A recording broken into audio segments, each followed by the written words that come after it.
You know about the dangers for kids on the streets. But what about what comes into your home with a simple click? It's not just emailing and texting. Online social networking sites like MySpace and Facebook are the rage. They're some of the world's most popular websites with over 300 million accounts. It's huge. I would say everybody has to have one in this school. What's the attraction? A free, user-submitted network of friends, blogs, photos, music, video, and more. I didn't want one until I was like in the 8th grade, and then my sister made me one, and it's almost addicting. It's pretty addicting. Users create their own profiles, but names, ages, interests don't necessarily have to pass the truth test.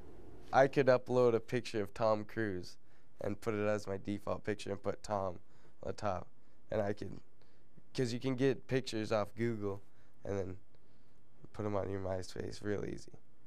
Yeah, it'd be pretty simple. You never know who's on the other end. You never know who you're talking with, who you're chatting with online.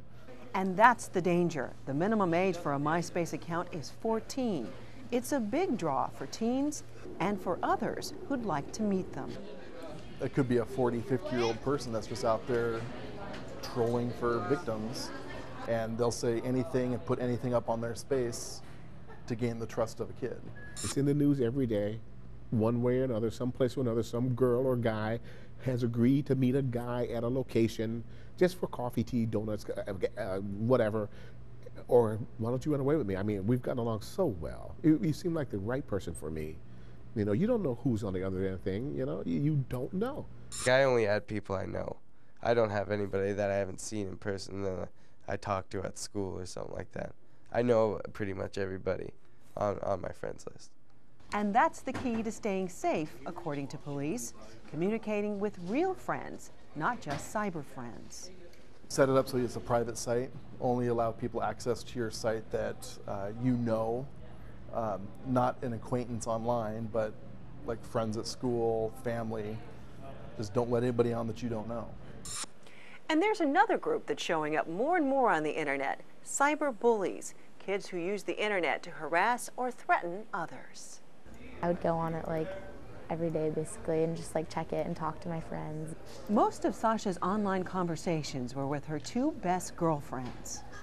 Maybe ask them like if what we had for homework in like a class, or just talk to them and figure out maybe like plans for the weekend. But the girls had a falling out, and Sasha was in for a big surprise. They changed like my whole profile and my picture and everything about me, and saying that I'm like fake and talking all this crap about me so people would like not want to be my friend or something. I don't know. They were able to obtain her password, and they actually changed her whole profile to put pictures on there that were not her, changed who she was in comments, made comments about her, and it was very disturbing. And the conflict escalated, with Sasha's friends sending a collection of threats. In this particular case, they threatened to beat her up, basically, and to watch her back, and that she would be spitting up blood, quote, their words. Finally, Officer Hall made a phone call to the girls and their parents. For Sasha, it was a big lesson. I just have to be really careful and really like aware who I like give my information to. Online's courage. It's instant courage, and what they will do is they will write things they would not say to someone's face. And what they fail to realize is what they write can also constitute a crime. I will be back. Officer Hall spends a lot of time talking with teens. How are you guys? Besides cautioning them about putting personal information online, she also warns about pictures. The kids want to be popular with their peers, and a lot of times they think if they put pictures of them drinking or at a party, the other people will think that's cool and the fun thing to do. And it could hurt them in the long run. Do you really want people to see you in your underwear or with a beer bottle? Or what if your parents see it, or maybe a potential job guy or your boss? You know, it's not a wise thing to do. So what's the best way to stay safe? Limit personal information. Don't put your address, phone number, birth date, or the name of your school online. Keep your profile private. Only chat with people you know in the real world. Remember, you don't really know who's on the other end.